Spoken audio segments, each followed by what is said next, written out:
Hello and good day to you. Thank you for keeping it Edu TV. My name is Usha Jose. Now, over the course of our academic learning, we have, of course, asked you to send us your questions or comments on our pages. That is Edu TV Kenya on Facebook, Edu TV Kenya on Twitter, as well as perhaps watch our videos on our YouTube page, which also is Edu TV Kenya. Well, the response has been overwhelming and we thank you so much for your engagement. And today we have come up with a compilation of the questions that you asked us. Now, these are a wide array of questions from all the subjects, which would make, of course, for very good revision. So we will get straight to it. Now, remember, if you haven't sent your questions yet, there is still time. At EduTV Kenya is how you can do that on Facebook as well as on Twitter. On to our first question, which is what causes magma movement? What causes magma movement? This, of course, is geography.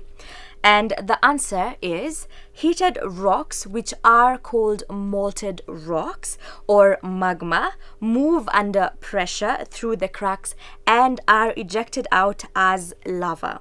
Now, rocks in the mantle are under high temperature and pressure, and remember, they are in molten state. Now, due to the pressure, they expand and must find a way out through the rock cracks and joints. Now, as they move towards the earth's surface, they push the crustal rocks away in order to create wide enough passages, and they therefore force the crustal rock to move away, and this is what causes earth movement. Hope you have been sufficiently answered. Now, moving on, we have Joy Wanjiru, who is from St. Paul's Githakwa, and she is in Form 4. Now, this school is in Nyeri County. And Joy wanted to know what is the other name for petals, and the answer is corolla. We have Mary Lynette Ochieng, who asked, where are the epicalix found? Now, first of all, the most important thing to remember is that they are not found in all flowers, but for the flowers that do have them, they are found beneath the sepals. On to our next question. What are the adaptation of the skin to its functions? Quite an interesting one. Now, thermoregulation is a temperature or heat control, and homeostasis is a general term for internal body regulation. Now, this, of course, includes temperature, waste, and any other internal body balancing. We also have Mary Concepta, and her question is from History and Government. What was the main method of acquiring slaves in Africa among the ones that we have discussed right here in our history lessons on Edu TV? And the answer is mostly through slave raids on African communities. Now, moving on, we have Nelly Wanjiku from St. Yermo School. She is in Form 3 and the school is in Nakuru County. And Nelly's question is, I have never understood about the causes of earth movement, mainly convectional currents. Well, hopefully you'll be in a better place of understanding after this explanation. Conventional currents are the cyclic movement of molten rocks in the mantle. Now, remember, they move from regions of higher to regions of lower temperature, and as they rise towards the crust in a cyclic manner, very important that you remember the cyclic bit, they drag the crustal rocks in the direction of their movement, and of course this then causes the rocks to adjust their position and earth movement occurs. We also have Becky, who asked, why is it that sometimes some flowers tend to produce a bad smell? Remember, a lot of the times we want for them to have a good smell for the bees to also visit, but it is a protective mechanism because remember, herbivores also do eat flowers and they might not be as enticed if the flower does not have a good smell. Our next question a motor vehicle is able to move and break down fuel into carbon dioxide and water, yet it is not classified as a living thing. And so he wanted to know other characteristics of living things that are not shown by a motor vehicle. And we will get straight to it. Reproduction, which of course is the process by which living organisms give rise to new individuals of their own kind. A motor vehicle will not reproduce another tinier, perhaps, motor vehicle. We also have respiration, which is the process by which food substances are broken down in living cells to release energy. Another process is gaseous exchange, and which is of course the process by which respiratory gases pass across respiratory surfaces. We also have excretion, which is the process by which waste products of metabolism are separated and eliminated from the body cells.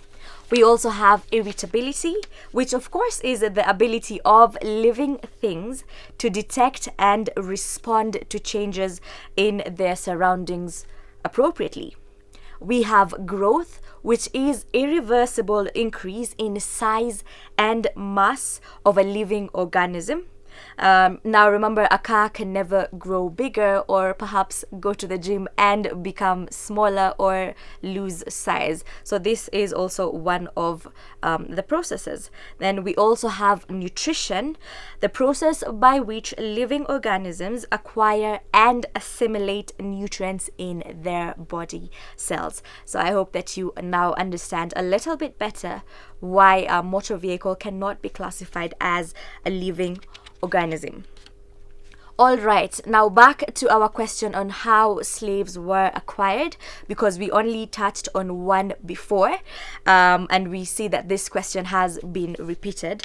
So they were acquired through exchange for European manufactured goods such as firearms, cotton, and cloth. Remember, these were in high demand during the colonial era. Prisoners of war were also sold, and we have lonely travelers who were also kidnapped. Remember, it was encouraged back then to travel in caravans.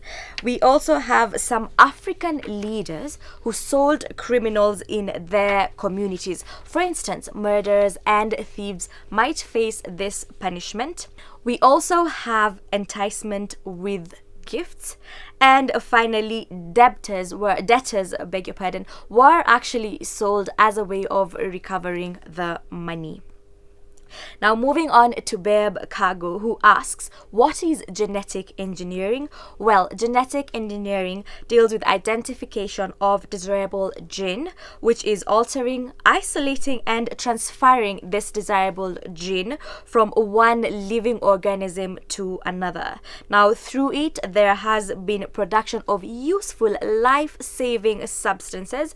For instance, we have the insulin hormone, as well as vaccines, vitamins, and antibiotics. All right, quite a lot of questions, of course. Now moving on, we have Jacqueline, who asked, dissolving of potassium nitrate in water is an endothermic process. Now explain the effect of increase in temperature on the solubility of potassium nitrate. Quite an important question, of course. Now, an increase in temperature will lead to an increase in solubility, and when temperature is increased, the solvent particles move far apart, and what this does is it creates more space for the soluble particles to dissolve. Hope you have been sufficiently answered. All right, then we also have you didn't leave your name, sorry. Remember, when you do send us your messages, we really do want to know where you're watching from, so do let us know your school as well as your name. But we will still answer your question, which was, what is the function of the Malpighian layer? Now this layer contains melanocytes which secrete melanin, which is quite quite important, and it is important because it protects the skin against harmful ultraviolet rays, which of course come from the sun. Alright, we also have Jacqueline, who asked why the earth is spherical. Well, to begin with, the earth is not actually spherical, but an oblate spheroid or geoid. Now, this means that it has flattened poles and is bulging around the equator. And the three forces that explain why it has this shape are, of course, the gravitational force, centripetal force, and finally centrifugal force. Alright, we also have another question. When it comes to biology, which part of a light microscope is used to bring an image of a specimen into sharp? Now, of course, the fine adjustment knob does this function when we are looking at the microscope. Be sure to identify that, of course. On to our next question. Kindly supply me with the answer to the following question. A transfusion of rhesus positive blood was given to a patient with rhesus negative blood. Now, after 1 week, a similar transfusion was given to the same patient. And what is likely to be the effect of the transfusion, of the second transfusion, that is? Well, during the second transfusion, there will be more antigen-antibody reaction that is on the surface of the red blood cells. And more red cells will agglutinate, leading to death. Alright, we have Sheila Ocharo, who is from Riondonga High School. And she's actually a candidate. All the best to you. And this, of course, is in Kisii County. And her question is, how do I write an essay on English? Now, this, of course, is quite the broad question, but also very important because essay writing is such an essential part of the English subject, and, of course, definitely will feature in your final exams. Now, remember, we also do practice on essay writing all the way from Form 1. In fact, dare I say, even from primary. And therefore, for all of you watching, regardless of whether you are in Form 4, you should definitely pay attention.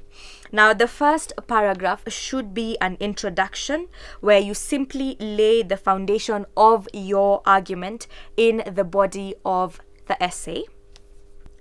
Now, the second point is that in the body paragraphs, state your points clearly and argue them out exhaustively. Now, make sure that you give factual evidence, and therefore we do not really want to see a lot of I think or maybe at this point. Now, you should have 4 to 5 paragraphs in the body. And finally, the last paragraph is the conclusion. And here you wrap up your essay by making a general comment that summarizes the points in your essay. Now, remember, at this point, you are allowed to be a bit more brief because we have already explained in thorough detail in the preceding paragraphs. Now, you can also state the general message that the author seems to be passing across. Aya, basi tukiingia kwenye somo la Kiswahili, tunaye Nomi Ezekiel kutoka Magena Primary na ako katika darasa la 8. Na swali lake ni nasaha ni nini? Nasaha ni nini? Nasaha ni ushauri au mawaidha. Mazoea utasema ni guidance and counseling. Aya, mwisho tunaye Sylvia Wanjiru kutoka St. Philip's Secondary School. Ako katika kidato cha 3 na hii shule inapatikana Machakos. Na swali lake ni naomba uniambie sifa za mawaidha. Asante kwa hiyo swali Sylvia. Kimsingi, mawaidha hutolewa na watu wenye tajriba zaidi ya mlengwa. Huwa na urasmi mwingi, hulenga kikundi maalum cha wahusika kama maharusi, wanaopashwa tohara, marika na kadhalika. Huwa na tamathali nyingi za lugha kama methali misemo. Huwa na mtoaji na pia mpokeaji. Hutolewa kwa miktadha maalum kama vile miviga, hutofautiana kutegemea jinsia, huweza kufungamanishwa na visa maalum vilivyotokea katika jamii ili kusisitiza ujumbe. Aghalabu hutolewa na wazee kwa sababu ya hekima na busara yao, na hutumia lugha ya kipekee na yenye mnato. And with that, we have come to the end of today's session. Quite the comprehensive question list. Thank you so much for your questions as well as for your feedback. Now, if you didn't hear your question get answered, do not worry, because this is just the first of many sessions. Now, similarly, if you still have any questions or any that will come up in the course of your learning, do not hesitate. At EduTV Kenya is how you can reach us on Facebook and on Twitter. And if you want to watch any of our lessons, at EduTV Kenya on YouTube is how you can do that. For now, I will bid you goodbye. Thank you so much for interacting with us. Enjoy the rest of your day. My name is Usha Jose.